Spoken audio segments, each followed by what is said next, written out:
नमस्कार मंडळी, मी शशांक. स्वागत आहे तुमचं माझ्या नवीन मिनी ब्लॉगमध्ये.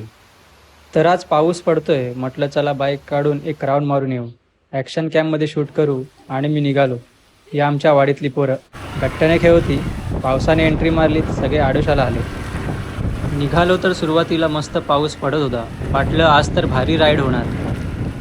हा बघा आमच्या गावचा रस्ता. खड्डे इतके की रस्ता कुठे आहे तो शोधावा लागतो. नासाने चंद्रावर जाण्याआधी इथे टेस्ट ड्राईव्ह करायला हरकत नाही.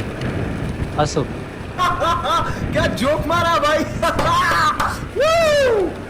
मजा आ गया भाई, मजा आ गया.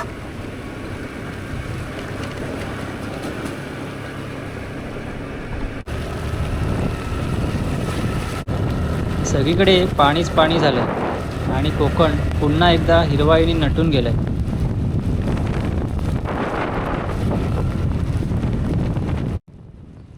थोडं पुढे आलो आणि पाऊसच गायब.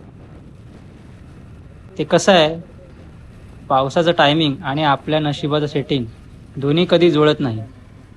जेव्हा पाऊस हवा असतो तेव्हा ढग सुट्टीवर, आणि जेव्हा नको असतो तेव्हा ढगफुटीच होते.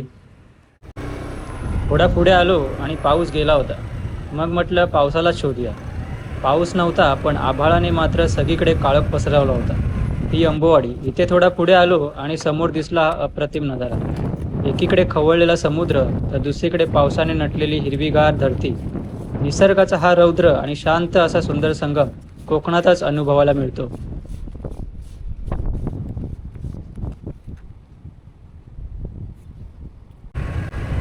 शेवटी आलो आपल्या उंडी बीचवर. समुद्र मात्र फुल मूडमध्ये होता, एकदम खवळलेला. पण पावसाने मात्र आता कोकणात लीव घेतली आहे. म्हटलं बाद झालं, आता युटर्न मारूया आणि घरी जाऊया. असेच कोकण दर्शन रोज अनुभवायचं असेल तर शशांक्स POV या माझ्या चॅनलला नक्की फॉलो आणि सबस्क्राईब करा. आणि मिनी ब्लॉग आवडला असेल तर लाईक आणि शेअर करा. भेटूया पुढच्या व्हिडिओमध्ये.